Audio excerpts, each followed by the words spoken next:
নবী নূহ আলাইহিস সালাম ও তার সঙ্গীদের কিস্তিতে ৪০ দিন কেমন ছিল?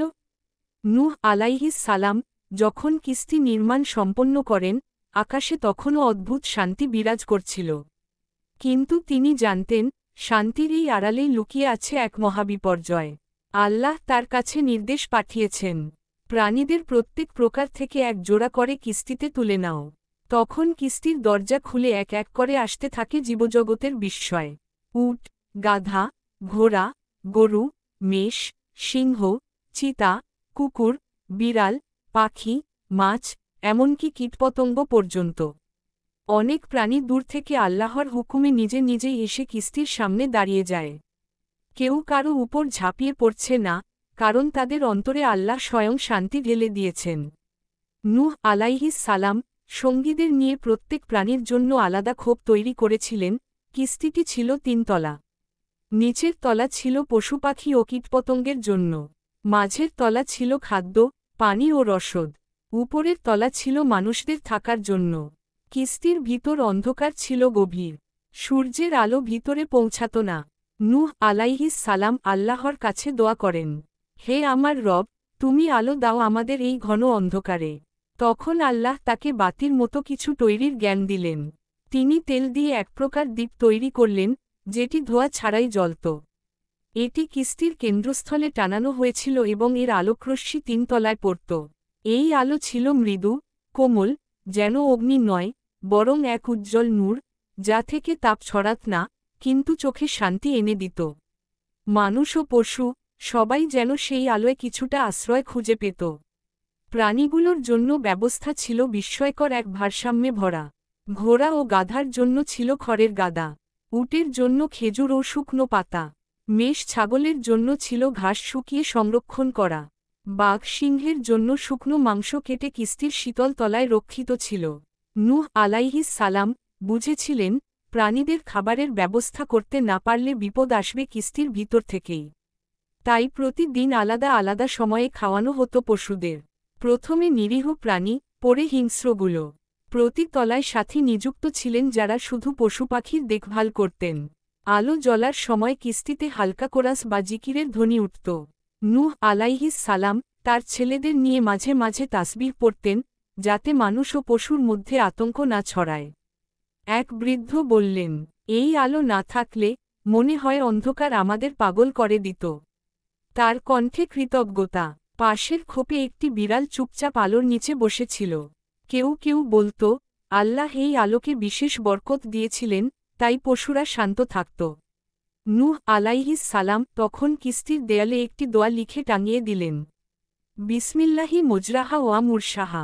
আল্লাহর নামে কিস্তি চলবে, আল্লাহর নামেই এটি থামবে। এটাই ছিল নূরের কিস্তি, আলোর কিস্তি। ভয়াবহ প্লাবনের ভেতর একটি শান্ত আশ্রয়। আলোর গল্প। তুফান শুরু হবার ঠিক আগের দিন রাতেই আকাশ হঠাৎ গর্জে উঠেছিল। বিদ্যুৎ চমকাচ্ছিল, আর বাতাস বইছিল অচেনা গতিতে। কিস্তির দরজাগুলো শক্ত করে বন্ধ করে দেওয়া হয়। বাইরের পৃথিবী ধ্বংসের দিকে ধাবিত হচ্ছিল, আর ভিতরের পৃথিবী, এই কিস্তি, তৈরি হচ্ছিল এক দীর্ঘ সহ্যশক্তির পরীক্ষার জন্য। তবে কিস্তির ভিতরের সবচেয়ে বড় চ্যালেঞ্জ ছিল আলো। কাঠ ও পিচ দিয়ে তৈরি এই বিরাট কিস্তির কোন জানালা ছিল না, শুধু উপরের তলায় একটি সরু ফাঁক দিয়ে বাইরের দিক দেখা যেত, কিন্তু সেটিও খুব অল্প আলো প্রবেশ করাত। নিচের তলা, যেখানে পশু পাখিরা ছিল, সেটি একেবারে অন্ধকার। নূহ আলাইহিস সালাম বুঝলেন, এই অন্ধকার প্রাণীদের উত্তেজিত করে তুলতে পারে। মানুষও আতঙ্কগ্রস্ত হতে পারে। তাই তিনি আল্লাহর কাছে দোয়া করেন, হে আল্লাহ, তুমি আমাদের অন্ধকারে দিক নির্দেশ করো। তুমি নূরের মালিক। ইসরা ইলীয় সূত্রে বলা হয়, আল্লাহ তখন তাকে একটি বিশেষ ধরনের তেলের সন্ধান দেন। এই তেল জলে কিন্তু ধোয়া দেয় না। এটি ছিল জাফরান ও গোলমরিচের নির্যাস মিশ্রিত এক প্রাকৃতিক তেল, যা ঘন আঠালো ধরনের ছিল। নূহ আলাইহিস সালাম সেই তেল দিয়ে তৈরির কাজ শুরু করেন কিস্তির জন্য এক ধরনের চামচাকৃতি প্রদীপ। তার ছেলেরা তাকে সাহায্য করে, হাম তেলের সংরক্ষণ করে, শাম রাখে চাকা ঘোরানোর জন্য, ইয়াফিস তৈরি করে বাতির কাঠের কাঠামো। শেঠ এর বংশধরেরা বলতেন, এই বাতির নকশা পরবর্তীতে মিশর ও ব্যাবিলনে অনুসরণ করা হয়। তিন তলায় তিনটি বড় বড় বাতি টানানো হয়। উপরের তলার বাতি ছিল মৃদু হলুদ আলো, মাঝের তলায় একটু উজ্জ্বল, আর নিচের তলায় ছিল নীলচে আলোর মতো এক শীতল দীপ্তি, যা পশুদের উত্তেজনা কমিয়ে রাখত। এই আলো দিয়ে কেবল দেখার কাজই হতো না, আলো ছিল এক প্রকার মানসিক শান্তির উৎস। এক রাতে ছোট একটি শিশু তার মাকে জিজ্ঞাসা করে, আম্মা, আকাশের তারা কি আমাদের এই বাতির মতোই জ্বলে? মা তার মাথায় হাত বুলিয়ে বললেন, আল্লাহর দেয়া আলো সব আলো থেকে পবিত্র। প্রতিদিন সন্ধ্যায় কিস্তির ভিতর আলোর দোয়া পাঠ করা হতো। এই দোয়া নূহ আলাইহিস সালাম নিজে শিখিয়েছিলেন। আল্লাহুমা যা আল্লানা নুরান ফি কুল্লি জুলমা। হে আল্লাহ, তুমি আমাদের জন্য প্রতিটি অন্ধকারে আলো দান করো। বাতিগুলোর পাশে বাঁশের তৈরি ঢাকনা থাকত।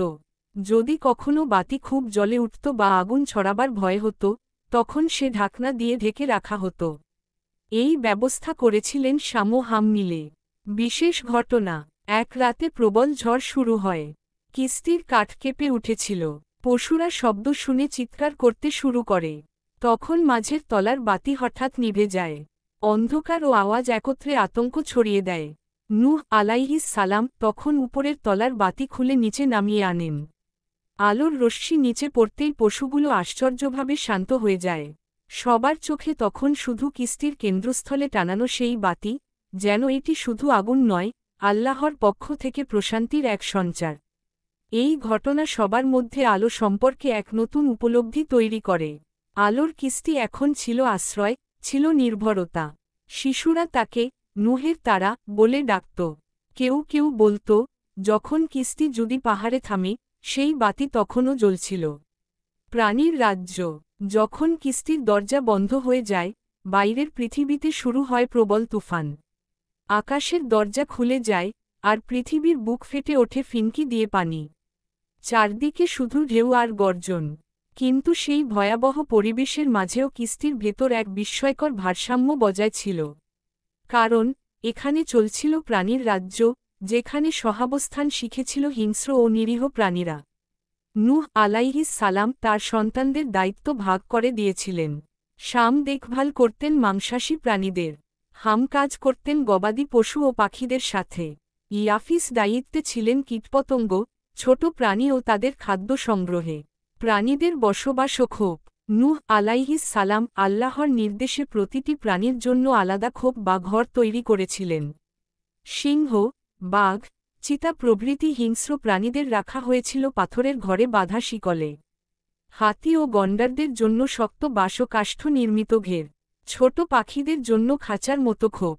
কীটপতঙ্গ রাখা হয়েছিল আলাদা ঠান্ডা কক্ষে, যাতে তারা অতিরিক্ত ছড়িয়ে না পড়ে। প্রত্যেক খোপের বাইরে পশুর নাম লিখে রাখা হয়েছিল কাঠের ফলকে।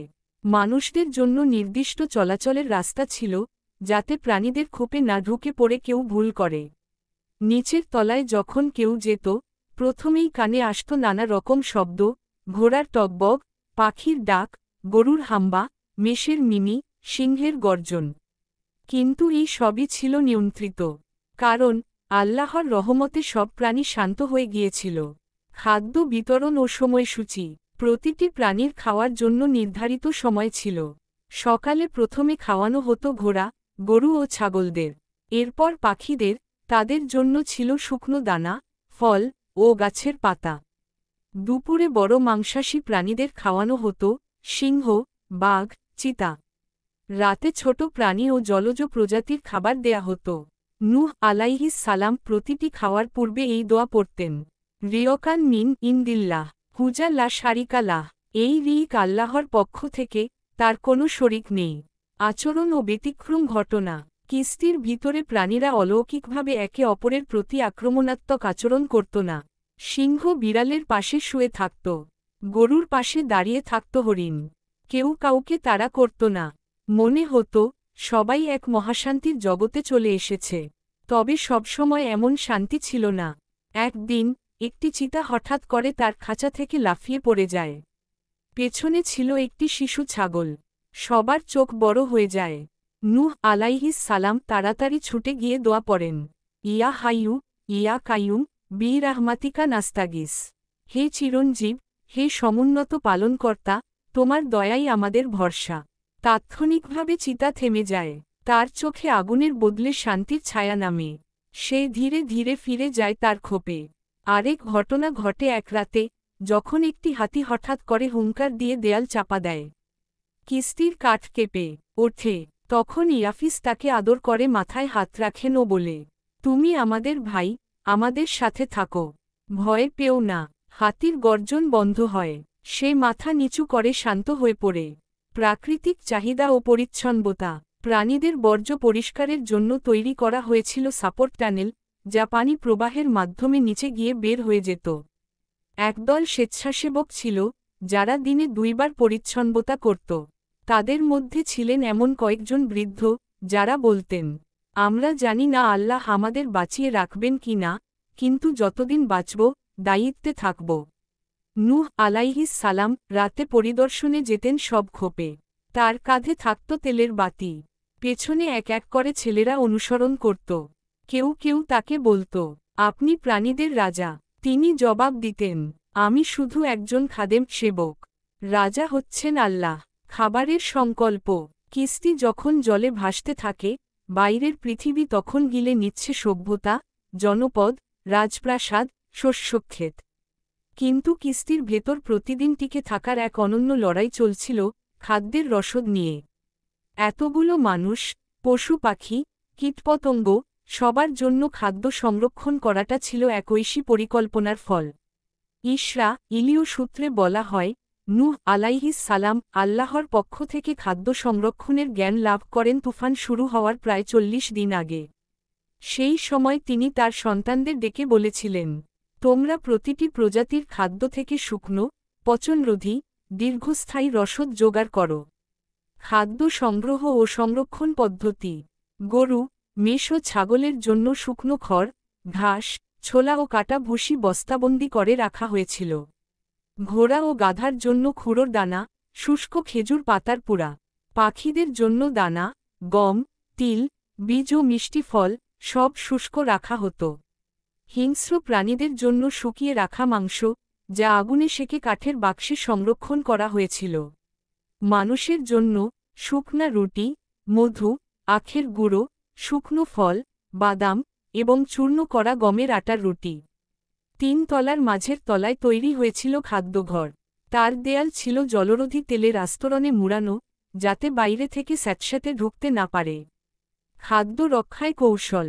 নূহ আলাইহিস সালাম এর নির্দেশে প্রতিটি খাদ্য বস্তা বাঁশের মাচার উপর রাখা হতো। এতে জমে থাকা পানি ছুঁতে পারত না খাদ্যকে। পচন থেকে রক্ষা করতে খাদ্যের পাত্রে রাখা হতো নিমপাতা ও কালোজিরা, যাতে কীট না ধরে। লবণ ও শুকনো তুলসী পাতা, খাবারকে টাটকা রাখার জন্য। খেজুর ও শুকনো ছোলা, দীর্ঘ সময় সতেজ থাকে বলে বেশি রাখা হয়েছিল। রান্না ও খাওয়ার ব্যবস্থা।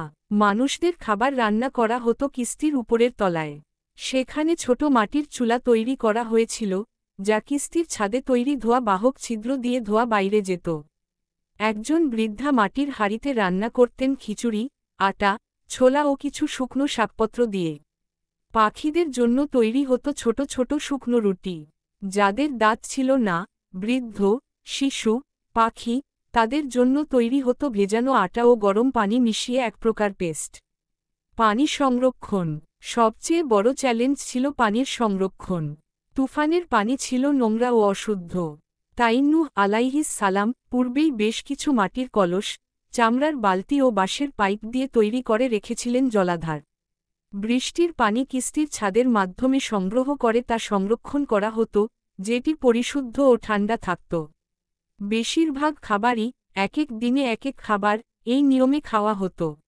যেমন, একদিন রুটি ও মধু, আরেক দিন খেজুর ও বাদাম, আরেক দিন ভেজানো ছোলা ও জাল দেয়া পানি। খাদ্যের প্রতি সম্মান। নূহ আলাইহিস সালাম বারবার বলতেন, এই খাদ্য হচ্ছে আল্লাহর পক্ষ থেকে তোমাদের পরীক্ষার অংশ। এটি নষ্ট করো না, এটি নিয়ে রাগ করো না। এক শিশু একদিন কেঁদে বলল, আমি তো মাংস খেতে চাই। নূহ আলাইহিস সালাম তাকে কোলে নিয়ে বললেন, যদি আমরা আল্লাহর রিজিকে কৃতজ্ঞতা জানাই, একদিন সব কিছু ফিরে পাবে। শিশুটি চুপ হয়ে যায়, তার রুটির টুকরোটা আদর করে ধরে। সংকটের সময় সমাধান। একবার মাঝরাতে খবর আসে, এক খাদ্যঘর থেকে দুর্গন্ধ বের হচ্ছে। নূহ আলাইহিস সালাম ছুটে যান। দেখা যায় একটি বস্তায় পানি ঢুকে পড়েছিল, খাদ্য নষ্ট হচ্ছে। তিনি সবাইকে ডাকেন ও বলেন, এই রসদ রক্ষা করা হচ্ছে আমাদের ঈমানের পরীক্ষা। তারপর সবাই মিলে পুরো খাদ্যঘর পরিদর্শন করে। ক্ষতিগ্রস্ত অংশ বাদ দিয়ে বাকি অংশ সংরক্ষিত রাখা হয়। সেদিনের পর থেকে রাতেও খাদ্যঘরে প্রহরার ব্যবস্থা করা হয়। ঘুম, সময় এবং দৈনন্দিন জীবন। আসলে তুফানের ৪০ দিন আর ৪০ রাতের প্রতিটি মুহূর্ত ছিল এক নতুন জীবনের প্রস্তুতি। বাইরের জগৎ ধ্বংস হয়ে গেলেও কিস্তির ভিতরে গড়ে উঠছিল আল্লাহর নির্ধারিত নতুন সভ্যতার বীজ। আর তার জন্য সময়, ঘুম, কাজ সব কিছুই পরিচালিত হতো এক বিশেষ নিয়মে। দিন রাতের হিসাব। কিস্তির ভেতরে সূর্য দেখা যেত না। বৃষ্টির গর্জনে বোঝা যেত না দিন আর রাতের পার্থক্য। তাই নূহ আলাইহিস সালাম আল্লাহর দেওয়া এক অলৌকিক নির্দেশনা মেনে সময়ের হিসাব রাখতেন। তিনি বলেছিলেন, প্রতি দোহার সময় আমি বাঁশির মতো এক শঙ্খ বাজাব। এটাই হবে তোমাদের দিনের সূচনা। আর প্রতি সন্ধ্যায় আমি করব দোয়া, সেই হবে রাতের ঘোষণা। সেই অনুযায়ী ভোরে প্রথম কাজ ছিল নামাজ, তারপর জিকির। দুপুরে খাবার বিতরণ, পরিচ্ছন্নতা, পশু পাখিদের খাওয়ানো। বিকেলে কিস্তির কাঠ ও খাদ্যগুদাম পরিদর্শন। সন্ধ্যায় সমবেত দোয়া, কুরআনের আয়াত ও নূহ আলাইহিস সালাম এর উপদেশ। রাতে বিশ্রাম ও পালাক্রমে প্রহরা। ঘুম ও বিশ্রাম। ঘুম ছিল একটি বড় চ্যালেঞ্জ। চারদিকে গর্জন, ঢেউয়ের ধাক্কা, নৌকার দুলুনি, তবুও শান্ত থাকতে হতো। নূহ আলাইহিস সালাম বলতেন, ঘুম না থাকলে কাজ হবে না, আর কাজ না থাকলে আল্লাহর ইচ্ছা পূর্ণ হবে না। মানুষদের জন্য ৩টি ভাগে ভাগ করে ঘুমের পালা নির্ধারণ করা হয়েছিল। প্রথম ভাগে বৃদ্ধ ও শিশুরা ঘুমাতেন। দ্বিতীয় ভাগে নারীরা ও সহকারী পুরুষরা বিশ্রামে যেতেন। তৃতীয় ভাগে নূহ আলাইহিস সালাম ও তার ৩ পুত্র প্রহরায় থাকতেন। ঘুমানোর ঘরগুলো ছিল নৌকার উপরের তলায়। ছোট ছোট খাট, তোশক আর কাঠের বালিশ। কোনো জানালা ছিল না, বাতাস প্রবাহের জন্য ছাদে ছিল গোল ছিদ্র। সময় কাটানো ও কাজের বিভাজন। সকালে কাজ শুরু হতো কিস্তির পরিদর্শন দিয়ে। নূহ আলাইহিস সালাম এক এক করে দেখতেন, প্রাণীরা কেমন আছে, খাবার ঠিক আছে কি না, পানি কোথাও জমছে কি না। তারপর কাজ ভাগ করে দেওয়া হতো। ইয়াফিস, খাদ্য সরবরাহ ও পানির মজুদ দেখা। শাম, প্রাণীদের পরিচর্যা ও ক্ষোভ পরিষ্কার। হাম, কাঠ, ছালাম ও কিস্তির শক্ত অংশ পরিদর্শন। নারীরা, রান্না, পরিচ্ছন্নতা, শিশুদের দেখভাল। শিশুরা, খেলা, দোয়া শেখা ও নূহ আলাইহিস সালাম এর গল্প শোনা। জিকির ও আল্লাহর স্মরণ। প্রতিদিন দুপুরে সবাই একত্র হতো। তখন নূহ আলাইহিস সালাম বলতেন, এখন আমরা পড়ব, লা ইলাহা ইল্লা আনতা সুবহানাকা, ইন্নী কুনতু মিনাজ জালিমিন। তোমার ছাড়া আর কোনো উপাস্য নেই, তুমি পবিত্র, আমি নিঃসন্দেহে জালিমদের অন্তর্ভুক্ত ছিলাম।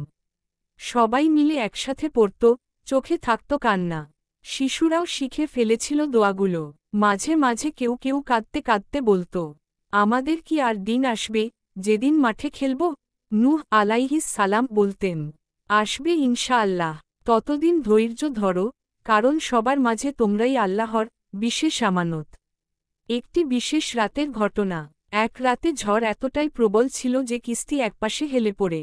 সব ঘুমন্ত মানুষ ঘুম ভেঙে কেঁপে ওঠে। এক শিশু ভয়ে কেঁদে বলে, আমরা কি ডুবে যাচ্ছি? নূহ আলাইহিস সালাম ধীরে ধীরে তার কোলের কাছে বসে বলেন, যেখানে আল্লাহ আছেন সেখানে কখনো ডুবে যাওয়া নেই। তারপর সবাই মিলে দোয়া পড়ে, আর রাতের নৌকা ধীরে ধীরে আবার সোজা হয়ে দাঁড়ায়। আলো, শব্দ ও কিস্তির পরিবেশ। তুফানের অন্ধকার রাত, বজ্রের গর্জন, ছাদে পানি পড়ার শব্দ, এ সবকিছু কিস্তির ভেতরের পরিবেশকে করে তুলেছিল রহস্যময়, ভীতিকর ও আল্লাহর রহমতে আচ্ছন্ন। এই দুঃসময়ে আলোর প্রয়োজন ছিল শুধু পথ দেখানোর জন্য নয়, ছিল আত্মার সাহস জাগানোর জন্য। আলোর বন্দোবস্ত। ইসরা ইলীয় সূত্র মতে, নূহ আলাইহিস সালাম কিস্তির ভেতরে আলো জ্বালানোর জন্য ৩ ধরনের উপায় ব্যবহার করেছিলেন। ১. চামড়ার দ্বীপ বা নূর দ্বীপ। চামড়ার থলে বা পশমে মোড়ানো ছোট মাটির প্রদীপ, যাতে রাখা হতো মাছের তেল। সেই তেলে ঝালানো হতো তুলোর সলতে। এগুলো কিস্তির মাঝ বরাবর ছাদে ঝুলিয়ে রাখা হতো বাঁশের দড়িতে। ২. জোনাকি পোকা সংরক্ষণ। ইসরা ইলিও একটি কাহিনীতে বলা হয়, নূহ আলাইহিস সালাম এক রাতে স্বপ্নে দেখেন, আল্লাহ তাকে নির্দেশ দেন কিছু জোনাকি পোকা কিস্তির ভেতরে রাখতে। এরপর ছেলেরা ধরা জোনাকি পোকাগুলোকে কাচের পাত্রে রেখে ছাদের চারপাশে ঝুলিয়ে দেয়। এই পোকারা রাতভর আলো ছড়াত। ৩. টুনির আলো। নৌকার ছাদে ছোট ছোট গর্ত তৈরি করে তাতে পশম ও তেলের কাপড় গুজে আগুন লাগানো হতো। আগুন বাইরে থাকত, তবে আলো আসত ভিতরে। এটা ছিল এক ধরনের সোলার ল্যাম্প এর আদিম সংস্করণ। নূহ আলাইহিস সালাম বলতেন, এই আলো তোমাদের পথ দেখাবে, তোমাদের অন্তরের অন্ধকার দূর করবে। শব্দ ও তার নিয়ন্ত্রণ। তুফানের সময় বাইরের শব্দ ছিল ভয়াবহ। বজ্রপাতের গর্জন, ঢেউয়ের ধাক্কা, কিছু প্রাণীর চিৎকার, কাঠের গোজে গোজে ঘষা। এই ভয়াবহ শব্দ শিশুদের মধ্যে ভয় ধরিয়ে দিত। তাই নূহ আলাইহিস সালাম শিশুদের শান্ত রাখার জন্য কিস্তির উপরের তলায় জিকির কেন্দ্র তৈরি করেছিলেন। সেখানে প্রতিদিন সূরা ইয়াসিন, সূরা নূহ ও দোয়া শেখানো হতো, আস্তে গলায় পাঠ করা হতো, যাতে শব্দ প্রশমিত হয়। শব্দ প্রশমনের জন্য ব্যবস্থা। কিস্তির ভেতরের কাঠের দেয়ালে বাঁশের চাটাই পুঁতে দেওয়া হয়েছিল, যাতে শব্দ ধাক্কা খেয়ে ছড়িয়ে পড়ে না। পশুদের খোপ ছিল তিনতলায়, দূরে রাখা হতো হিংস্র প্রাণীদের। রাতে সবাই হাঁটত মসৃণ গালিচার ওপর দিয়ে, যাতে পায়ের শব্দ না হয়। একবার এক পাখির দল হঠাৎ চিৎকার শুরু করে। শিশুদের মধ্যে ভয় ছড়িয়ে পড়ে। নূহ আলাইহিস সালাম তখন গেয়ে ওঠেন, আল্লাহু নুরুস সামাওয়াতি ওয়াল আরদ। সাথে সাথে সবাই গলা মেলায়, ভয় কেটে যায়। সেই রাত থেকে এই আয়াত ছিল কিস্তির শান্তি মন্ত্র। পরিবেশ ও মানসিক অবস্থা স্মাইলি। সৃষ্টির সব জীব একত্রে এক নৌকায়। হঠাৎ কেউ কাউকে দেখলে চমকে উঠত না, বরং একটা বোঝাপড়া তৈরি হয়ে গিয়েছিল। বিড়াল হেঁটে যেত হাঁসের পাশে দিয়ে। হাতির ডাকে চমকে উঠত পাখি, আবার পাখির সুরে ঘুমিয়ে পড়ত শিশু। নূহ আলাইহিস সালাম বলতেন, এই কিস্তি হচ্ছে ধৈর্যের প্রশিক্ষণ কেন্দ্র। এখানে কাউকে রাগ করা, গাল দেওয়া বা ধাক্কা দেওয়া চলবে না। তিনি নিয়ম করে প্রতিদিন সবাইকে বলতেন তিনটি কথা। ১. তোমরা একে অপরকে মাফ করে দাও। ২. কারো খাবার বা ঘুমে ব্যাঘাত ঘটিও না। ৩. আল্লাহর স্মরণে মগ্ন থেকো। শিশুরা কষ্ট পেলেও একে অপরকে জড়িয়ে ধরত। নারীরা বোনের মতো একে অন্যের মাথা চুলে দিত। হিংস্র প্রাণীরা পর্যন্ত শান্ত হয়ে গিয়েছিল, বাঘ লুকিয়ে শুয়ে থাকত, সিংহ ফিসফিসে গর্জনে সন্তুষ্ট থাকত। রোগ, পরিচ্ছন্নতা ও ওষুধ। কিস্তির ভিতরে মানুষের পাশাপাশি ছিল শত শত প্রাণী। এত সংখ্যক প্রাণী ও মানুষের সহাবস্থান মানেই বিপুল পরিমাণ গন্ধ, রোগজীবাণুর আশঙ্কা, পরিচ্ছন্নতার চাপ এবং স্বাস্থ্য সুরক্ষার চ্যালেঞ্জ। কিন্তু আল্লাহর নির্দেশে নূহ আলাইহিস সালাম অত্যন্ত জ্ঞান ও কৌশলের সাথে পুরো কিস্তির স্বাস্থ্য ব্যবস্থা পরিচালনা করতেন। প্রাথমিক স্বাস্থ্যনীতি। নূহ আলাইহিস সালাম তুফানের আগেই একটি পরিকল্পনা করেছিলেন, যাতে কিস্তির ভিতরে রোগ ছড়াতে না পারে। তিনি বলেছিলেন, যেখানে বহু প্রাণ আছে, সেখানে রোগ সহজে বাসা বাঁধে। তাই চাই নিয়ম, পরিচ্ছন্নতা আর আল্লাহর উপর নির্ভরতা। নীতিমালা তিনটি ছিল। ১. প্রত্যেক প্রাণীর খোপ প্রতিদিন পরিষ্কার করতে হবে। ২. সবাইকে দিনে অন্তত একবার ধুয়ে নিতে হবে। ৩. আক্রান্তদের আলাদা রাখতে হবে। পরিচ্ছন্নতার পদ্ধতি। জল নিষ্কাশন। কিস্তির নিচতলায় ছিল বিশেষ বাঁশের পাইপ, যার সাহায্যে ব্যবহার করা পানি ও বর্জ্য নিচে একটি ফাঁকা অংশে গিয়ে জমা হতো। সেখান থেকে নূহ আলাইহিস সালাম এর নির্দেশে প্রতিদিন সকালের দিকে নৌকার এক পাশ হেলে দেওয়া হতো, যাতে পানি বাইরে বেরিয়ে যায়। নতুন এক সাবান। আল্লাহ নূহ আলাইহিস সালাম কে শিক্ষা দিয়েছিলেন একটি বিশেষ গাছ, সাফরা গাছ। এই গাছের পাতাকে শুকিয়ে গুঁড়ো করে এবং চুনিরস মিশিয়ে তারা তৈরি করতেন এক ধরনের ধোয়ার পাউডার। নারীরা এই পাউডার দিয়ে কাপড় পরিষ্কার করত, পুরুষেরা হাত মুখ ধুত। ঘ্রাণদূষণ রোধের উপায়। ঘ্রাণ দমন করতে ব্যবহার করা হতো পুদিনা পাতা, শুকনো কমলার খোসা, চন্দনের গুঁড়ো। পশুর পায়ের নিচে রাখা হতো ছাই ও কাঠকয়লা, যা দুর্গন্ধ শোষণ করত। রোগ প্রতিরোধ ব্যবস্থা। হালকা অসুখ, কাশি হলে দেওয়া হতো গরম পানি ও আদা। পেট ব্যথায় ব্যবহৃত হতো শুকনো মেথি। জ্বর হলে কপালে ঠান্ডা কাপড় চেপে ধরা হতো। দাঁতের ব্যথায় ছিল লবঙ্গ জাতীয় এক গাছের শুকনো ফুল। বড় অসুখ যদি কেউ বেশি দুর্বল হয়ে যেত, তখন নূহ আলাইহিস সালাম তাকে বিশ্রাম ঘরে পাঠাতেন, কিস্তির এক নির্জন কোণে। সেখানে সে থাকত একা, এবং একটি শিশু বা বৃদ্ধ খোঁজ নিত দিনে কয়েকবার। তিনি বলতেন, রোগ হলে কাউকে দূরে রাখো, কিন্তু হৃদয় থেকে নয়। প্রাণীদের চিকিৎসা, হাতির পা মচকে গেলে চেরা বাঁশে মোড়া হতো। পাখির ডানায় চামড়ার ফিতা পেঁচানো হতো। হিংস্র প্রাণীদের মাথায় রাখা হতো ঠান্ডা কাপড়। ব্যথায় দেওয়া হতো শুকনো ঘাস ও গরম কাপড়। নূহ আলাইহিস সালাম এর ছেলে ইয়াফিস ছিল পশু চিকিৎসায় দক্ষ। সে বলত, এরা কথা বলতে পারে না, তাই মন দিয়ে দেখতে শিখো। আল্লাহর শেফা আরোগ্য। নূহ আলাইহিস সালাম প্রতিটি চিকিৎসার পূর্বে একটি দোয়া পড়াতেন। আল্লাহুমা শফি, ফা ইন্নাকা আন্তাস শাফি। হে আল্লাহ, আপনি আরোগ্য দিন, আপনি ছাড়া কেউ আরোগ্যদাতা নন। এটি ছিল কিস্তির প্রত্যেক বাসিন্দার মুখস্থ দোয়া। এক বিশেষ রাতের ঘটনা। একবার এক বৃদ্ধ মহিলা হঠাৎ জ্ঞান হারিয়ে ফেলেন। ভয়ে ছড়িয়ে পড়ে নূহ আলাইহিস সালাম ধীরে ধীরে তার মাথায় পানি ঢালেন, দোয়া পড়েন, আর কপালে হাত বুলিয়ে বলেন, যে নৌকা আল্লাহর হেফাজতে, সেখানে কোনো প্রাণ অত সহজে হারায় না। ২৫ মিনিট পরে বৃদ্ধা চোখ মেলে তাকান। সবাই বলে, আল্লাহু আকবার। তখন থেকেই নূহ আলাইহিস সালাম এর কক্ষকে বলা হতে থাকে শেফা কক্ষ। পশুদের ভাষা ও রহস্যময় আচরণ। প্রাণীদের স্থান বিন্যাস। প্রত্যেক প্রজাতিকে রাখা হয়েছিল আলাদা খোপে। হিংস্র প্রাণীদের জন্য ছিল বিশেষ কাঠের খাঁচা, আর নিরীহদের জন্য ছিল খোলা জায়গা। নিচের তলায় বড় প্রাণী, মাঝের তলায় ছোট প্রাণী ও পাখি, উপর তলায় মানুষ। প্রাণীদের রাখার সময় আল্লাহ নূহ আলাইহিস সালামকে বলে দিয়েছিলেন, প্রত্যেক জাতের একজোড়া রাখো, তাদের মধ্যে মিল থাকবে, তারা বুঝবে কার কক্ষে কাকে রাখা যায়। কোন প্রাণী কাকে ভয় পাবে, কাকে ভয় পাবে না, সব কিছু অলৌকিকভাবে তাদের মধ্যে জন্মে গিয়েছিল। এক সময় দেখা যায়, বাঘ ঘুমাচ্ছে হরিণের পাশে। সিংহ চুপচাপ তাকিয়ে আছে খরগোশের দিকে, কিন্তু আক্রমণ করছে না।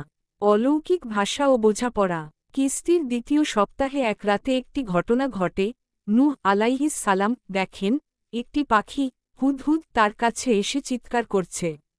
অনেকবার ডাকছে, ডানায় ঝাপটা দিচ্ছে। নূহ আলাইহিস সালাম বুঝতে পারলেন, কিছু একটা সমস্যা আছে। তিনি ছেলেদের নিয়ে যান সেই দিকের খোপে, দেখেন, খাদ্যচালান আটকে গেছে। কিছু ছোট প্রাণী না খেয়ে কষ্ট পাচ্ছে। সেই পাখির আচরণেই তারা রক্ষা পায়। তারপর থেকে এই পাখিটিকে বলা হয় খবরদার পাখি। বিশেষ আচরণ ও রহস্য। ১. সিংহের নীরবতা। তুফানের শুরুতে সিংহ গর্জন করছিল, কিন্তু একবার নূহ আলাইহিস সালাম কড়া গলায় বলেন, এই কিস্তিতে কেউ কাউকে ভয় দেখাবে না। পরদিন থেকে সিংহ কখনো গর্জায়নি, শুধু ঘন নিঃশ্বাস ফেলত। ২. হিংস্রদের ধৈর্য।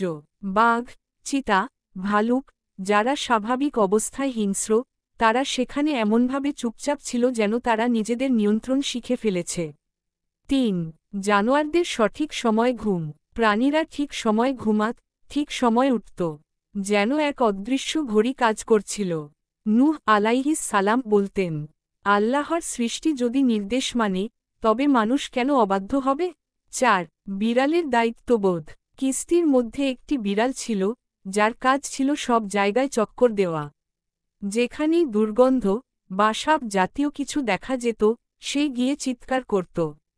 তাকে সবাই বলত নীরব প্রহরী। নূহ আলাইহিস সালাম এর শেখানো যোগাযোগ। নূহ আলাইহিস সালাম প্রতিটি প্রাণীর জন্য নির্দিষ্ট শব্দ বা বাঁশির আওয়াজ ঠিক করে দিয়েছিলেন। একটানা ৩ বার বাঁশি, খাবার। ২ বার উচ্চ আওয়াজ, বিশ্রাম। ৪ বার সংক্ষিপ্ত আওয়াজ, বিপদ। এই নিয়মে কিস্তির প্রাণীরা শৃঙ্খলার সঙ্গে চলত। এক অলৌকিক দৃশ্য। এক রাতে কিস্তির দুলুনি এত প্রবল হয় যে অনেক খোপ থেকে প্রাণীরা হেলে পড়ে। সবাই ভয় পায়। ঠিক তখনই একটি হাতি তার সুর বাড়িয়ে ছুঁয়ে দেয় কিস্তির এক পাশের দেয়াল, যেখানে পানি ঢুকছিল। কেউ বুঝতে না পারলেও নূহ আলাইহিস সালাম তৎক্ষণাৎ সেখানে গিয়ে কাঠ বসিয়ে ফাটল আটকান। তিনি বললেন, এ হাতি নয়, এটি ছিল আল্লাহর এক নিদর্শন, যার হাত দিয়ে নৌকা রক্ষা পেয়েছে। খাদ্য সরবরাহ ও পানীয়ের সংগ্রহ। খাদ্য সংরক্ষণের প্রস্তুতি। তুফানের কয়েক মাস আগে নূহ আলাইহিস সালাম এর একটি বিশেষ দলের কাজ ছিল খাদ্য সংগ্রহ ও শুকিয়ে রাখা। তারা নিচের কাজগুলো করেছিল: গম, যব, খেজুর, কিশমিশ, ছোলা, চাল সব শুকিয়ে তালের পাতা ও চামড়ার থলেতে ভরে রাখা হয়েছিল। সবজি ও ফল শুকিয়ে মাটির কলস বা তাতের পাত্রে রাখা হতো। কিছু খাদ্য ছিল আচার রূপে সংরক্ষিত, যেমন আম, জলপাই, মাংস। মধু ছিল প্রধান এনার্জি উৎস, যা মাটির হাঁড়িতে সিল করে রাখা হয়েছিল। নূহ আলাইহিস সালাম বলতেন, খাদ্য শুধু পেটের জন্য নয়, ধৈর্যের জন্যও প্রয়োজন। রান্নার ব্যবস্থা। কিস্তির মাঝখানে ছিল একটি ছোট রান্নার জায়গা। সেখানে ব্যবহৃত হতো মাটির চুলা, শুকনো গাছের ডাল ও পাটখড়ি, ছোট কড়াই, হাঁড়ি, লাঠি ও মাদুর। প্রতিদিন 3 বেলা রান্না হতো না, বরং 2 বেলা, একবার সকালবেলা ও একবার সন্ধ্যায়। রান্নার দায়িত্ব ছিল কয়েকজন নারী ও পুরুষের ওপর। তারা পালাক্রমে রান্না করত এবং পর্যাপ্ত খাবার বাঁচিয়ে রাখত পরবর্তী দিনের জন্য। খাদ্য বিতরণ। নূহ আলাইহিস সালাম এর নির্দেশে খাবার বিতরণ করা হতো 3 ভাগে। 1. প্রাণীদের জন্য ঘাস, শুকনো খড়, গাজর, ডাব, খেজুর, চালের খুদ ইত্যাদি। প্রতিটি প্রাণীর জন্য নির্দিষ্ট সময় ও পরিমাণ ঠিক ছিল। হাতিকে দেওয়া হতো 50 কেজি খড়, বিড়ালকে 5 চামচ ভাত। 2. মানুষের জন্য সকালের দিকে যবের রুটি, শুকনো খেজুর, সন্ধ্যায় চালের ভাত, সবজি, মাঝে মাঝে শুকনো মাংস। শিশুদের জন্য ছিল দুধ ও খেজুর। 3. রোগীদের জন্য গরম পানি, মধু, পাতলা খিচুড়ি, কখনো শরবত বা আদার পানি। পানীয় সংগ্রহ ও সংরক্ষণ। বৃষ্টির পানি ধরার পদ্ধতি। নূহ আলাইহিস সালাম কিস্তির ছাদে বাঁশ ও কাঠ দিয়ে এমন ব্যবস্থা করেছিলেন, যাতে বৃষ্টির পানি নেমে আসে কুণ্ডিতে। এই কুণ্ডি মাটির হাঁড়িতে জমা হতো। যেসব হাঁড়ি ভর্তি হয়ে যেত, সেগুলাকে সিল করে রাখত মোম ও চামড়ার ঢাকনায়। পানির ফিল্টার পদ্ধতি। নূহ আলাইহিস সালাম কিস্তির ভিতরে তৈরি করেছিলেন এক ধরনের ফিল্টার। বালু, কালি ও কাপড়ের স্তরে পানি ঢেলে সেটা পরিষ্কার করে তোলা হতো। এই পানি ব্যবহৃত হতো খাওয়ার জন্য। বিশেষ খাদ্য, সুরভি পেষণ। একবার দেখা যায়, অনেক প্রাণী খাবার খাচ্ছে না। তখন নূহ আলাইহিস সালাম এর এক নাতি তৈরি করে সুরভি পেষণ, যেটি ছিল চাল, গম, খেজুর, মধু ও ঘৃত দিয়ে বানানো বল। প্রাণীরা এটি খেতে শুরু করে দেয়। এটিকে বলা হতো সব প্রাণীর সঙ্গী খাবার। সংকটকালীন অলৌকিকতা। একদিন কিস্তির খাদ্য প্রায় শেষ হতে চলেছে। তখন সবাই উদ্বিগ্ন। নূহ আলাইহিস সালাম বলেন, আল্লাহ যিনি কিস্তি ভাসাচ্ছেন, তিনিই আমাদের আহার দেবেন। পরদিন সকালের দিকে হঠাৎ নৌকার পাশে ভেসে আসে এক ব্যারেল গম, আকাশ থেকে পড়ে যেন। সবাই তাকিয়ে দেখে, সেখানে লেখা, রিয়কুম মিনাস শামা, তোমাদের রিক এসেছে আসমান থেকে। 3টি নিয়ম নূহ এর। 1. খাবার নষ্ট করা যাবে না। 2. আগে ছোটরা খাবে, পরে বড়রা। 3. প্রতিটি গ্রাসে বিসমিল্লাহ বলবে। তুফানের ভয়াবহতার মধ্যে 40 দিন কিস্তির ভেতর পরিবারভিত্তিক জীবনযাপন। নূহ আলাইহিস সালাম এর পরিবার ও অন্য বিশ্বাসী পরিবারদের মধ্যে ছিল ঘনিষ্ঠতা। তারা একই জায়গায় ঘুমাত, একসাথে খেত, পরস্পরের ছেলেমেয়েদের খেয়াল রাখত। এক বর্ণনায় আছে, কিস্তির প্রথম সপ্তাহে কেউ কাউকে না চিনলেও দ্বিতীয় সপ্তাহেই তারা হয়ে গিয়েছিল এক পরিবারের সদস্য। ভ্রাতৃত্বের শক্তি। এক কিশোরের গল্প। একদিন কিস্তির ভিতরে ছোট এক ছেলেকে দেখা যায় চুপচাপ বসে আছে। তার মা নেই, সে অনাথ। তখন এক বৃদ্ধা এগিয়ে এসে তাকে জড়িয়ে ধরে বলে, তুই আমার ছেলের মতোই। কিস্তির মধ্যে সব সন্তান আমাদের সন্তান। এরপর থেকে সেই ছেলেটি সবার প্রিয় হয়ে ওঠে। সবাই তাকে আদর করে ডাকত নূহের পুত্র। ত্যাগ ও সেবা। নূহ আলাইহিস সালাম নিজ হাতে সকলকে পানি দিতেন। যখন তার স্ত্রী জিজ্ঞেস করলেন, আপনি নবী হয়ে এমন কাজ করছেন? তিনি বললেন, আমি নবী হয়েছি বলে নয়, আমি নূহ, মানুষদের খেদমতের জন্য। নারীদের সহনশীলতা। নারীরা নিজের অংশের খাবার দিয়ে দিত শিশুদের। এক মহিলা নিজের ভাগের দুধ এক বিড়ালছানাকে দিয়ে দেয়। তার মেয়ে বলে, মা, তুমি না খেলে অসুস্থ হবে। মা হেসে বলেছিল, যার মাও নেই তাকেই আগে খাওয়াতে হয়। কান্নার রাত। এক রাতে প্রবল ঝড়ের শব্দে কিস্তি দুলছিল। মানুষ, প্রাণী, সবাই ভয়ে চুপ হয়ে গিয়েছিল। হঠাৎ একটি ছোট মেয়ে কাঁদতে কাঁদতে বলে ওঠে, আমার বাবা কোথায়? তার বাবা ছিল খোপের অন্য পাশে কাজে ব্যস্ত। খবর শুনে ছুটে আসে। সবাই একে অপরকে জড়িয়ে ধরে। নূহ আলাইহিস সালাম দাঁড়িয়ে বলেন, আজ আমরা বুঝলাম, ভয় এলে মানুষ এক হয়ে যায়, আর একতা থাকলে ভয় পালিয়ে যায়। ঈমানের বন্ধন।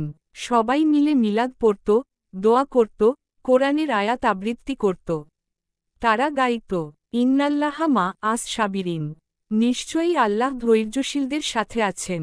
এই আয়াত তাদের সাহস দিত, শক্তি দিত, আশা জাগাত। এক বৃদ্ধের শেষ উপহার। এক বৃদ্ধ, যিনি তুফানের আগে অন্ধ হয়ে গিয়েছিলেন, কিস্তির ভেতরে সবার জন্য গাইতেন কাব্য। তার কণ্ঠে ছিল প্রশান্তি। তুফানের শেষ দিকে তিনি বললেন, যদি আমি কিস্তির শেষে না থাকি, জানবে আমি এখানেই শান্তি পেয়েছি। ৩ দিন পরে, ঘুমের মধ্যে তিনি ইন্তেকাল করেন। নূহ আলাইহিস সালাম বললেন, এই কিস্তির ভেতরও জান্নাত হতে পারে, যদি হৃদয় জান্নাত হয়। সহানুভূতির চূড়ান্ত নিদর্শন। এক বর্ণনায় আছে, এক ব্যক্তি কুড়িয়ে পেল কিছু বেশি খাবার। সে চুপি চুপি নিজের স্ত্রীর সাথে খেতে যাচ্ছিল। ঠিক তখনই সে দেখতে পেল পাশের পরিবারের শিশু ক্ষুধায় কাঁদছে। সে থেমে গিয়ে সব দিয়ে দিল। তার স্ত্রী বলেছিল, তুমি কি পাগল? সে বলেছিল, আমি যদি কিস্তির ভিতরেও স্বার্থপর হই, তাহলে আল্লাহ আমাকে তুফান থেকে কেন বাঁচালেন? নূহ এর শেষ ভাষণ কিস্তির ভিতরে। চূড়ান্ত দিনগুলোতে তিনি সবাইকে একত্র করে বলেছিলেন, তোমরা যদি তুফান থেকে শুধু দেহ বাঁচাও, কিন্তু হৃদয়ে দয়া না আনো, তাহলে এই নৌকা কাদায় ডুবে যাবে। কিন্তু যদি তোমরা ভালোবাসা, ত্যাগ ও সহানুভূতির আলো জ্বালাও, তবে এই কাঠের কিস্তি আকাশে উড়বে। কিস্তির অভ্যন্তরে মানুষ ও প্রাণীরা কিভাবে তাদের দৈনন্দিন সময় কাটাত, বিনোদন, শিক্ষা, খেলাধুলা ও নীরব মুহূর্তগুলো কেমন ছিল। সময় হিসাব রাখার পদ্ধতি। নূহ আলাইহিস সালাম কিস্তির একটি স্তম্ভে ৪০টি দাগ কেটে রেখেছিলেন। প্রতিদিন সকালে একটি দাগে মাটি লাগাতেন, আর রাতে সেই দাগে পানি ঢেলে দিতেন। এভাবে প্রতিটি দিন ও রাতের হিসাব রাখতেন। নূহ আলাইহিস সালাম বলতেন, যার কাছে সময়ের হিসাব আছে, তার কাছে আল্লাহর নিয়ামতের মান আছে। শিক্ষা কার্যক্রম। কিস্তির একটি অংশে ছিল জ্ঞানচত্বর, একটি উন্মুক্ত স্থান, যেখানে শিশুরা বসত গোল হয়ে প্রতিদিন সকালে শেখানো হতো আল্লাহর একাত্মবাদের কথা, জীবজন্তুর নাম ও পরিচয়, দয়া ও ধৈর্যের গুরুত্ব। নূহ এর কাহিনী। এক বর্ণনায় আছে, একদিন এক শিশু জিজ্ঞেস করেছিল, নূহ চাচা, আমরা কি তুফান থেমে গেলে অন্যদের শিক্ষা দেব? তিনি বলেছিলেন, তোমরাই হবে আগামী দিনের নবী সন্তান, তোমাদের হৃদয়েই কিতাব। বিনোদন ও খেলা। কিস্তির শিশুদের জন্য তৈরি করা হয়েছিল কিছু নিরাপদ খেলাধুলার ব্যবস্থা। কিছু জনপ্রিয় খেলা ছিল, ১. ঘূর্ণায়মান কুমির। কাঠের তৈরি খেলনা কুমির নিয়ে ছেলেমেয়েরা দৌড়াত। ২. কে আগে খুঁজে পাবে? নির্দিষ্ট প্রাণীর নাম বলে তার ঘর খুঁজে পেতে হতো। ৩. আওয়াজ মিলাও। পাখির ডাকে মিল খুঁজে গেসিং গেম। প্রাপ্তবয়স্কদের জন্য বিনোদন, গানের মতো কাসিদা পাঠ। জীবনের গল্প বলার আসর। আত্মচিন্তা ও মোনাজাতের সময়ে। শান্ত সময়ের অনুভব। তুফানের বাইরে ঝড়, অথচ কিস্তির ভিতরে ছিল অনেকবার গভীর নীরবতা। নূহ আলাইহিস সালাম মাঝে মাঝে বলতেন, চলো, সবাই ১০ মিনিট একটানা নীরব থাকি, আল্লাহর কৃতজ্ঞতায়। সবাই তখন চোখ বন্ধ করে বসে থাকত। অনেক শিশু পড়ে বলত, এই নীরবতাই ছিল সবচেয়ে শান্তির খেলা। প্রাণীদের সাথে সময় কাটানো। মানুষেরা কেবল প্রাণীদের খাওয়াত না, তাদের সাথে সময়ও কাটাত। কেউ কেউ পাখির গান শুনত, কেউ গাধাকে নাম ধরে ডাকত, কেউ বিড়াল নিয়ে হাঁটত, কেউ খরগোশকে কোলে নিয়ে ঘুমাত। একদিন এক কিশোর তার গলায় একটি তোতা পাখি বসিয়ে গান গাইছিল। নূহ আলাইহিস সালাম বললেন, এই তো হেফাজতের প্রকৃত ছবি, ভালোবাসা, না ভয়। দায়িত্বের পালা। সবার জন্য নির্ধারিত ছিল পালাক্রম দায়িত্ব। পানি সংগ্রহ, খাবার বিতরণ, রান্নাঘর পরিষ্কার, পশুর ঘর দেখা। শিশুরাও ছিল ছোট দায়িত্বে, যেমন খেজুর গোনা, হাড়ি ধোয়া বা কোনো গরুর খোঁজ রাখা। নূহ আলাইহিস সালাম বলেন, দায়িত্ব ছাড়া মানুষ শুধু বোঝা, দায়িত্ব নিয়ে সে হয় আশীর্বাদ। রাতের সময়ে, রাতে সবাই ছোট ছোট দলে ঘুমাত।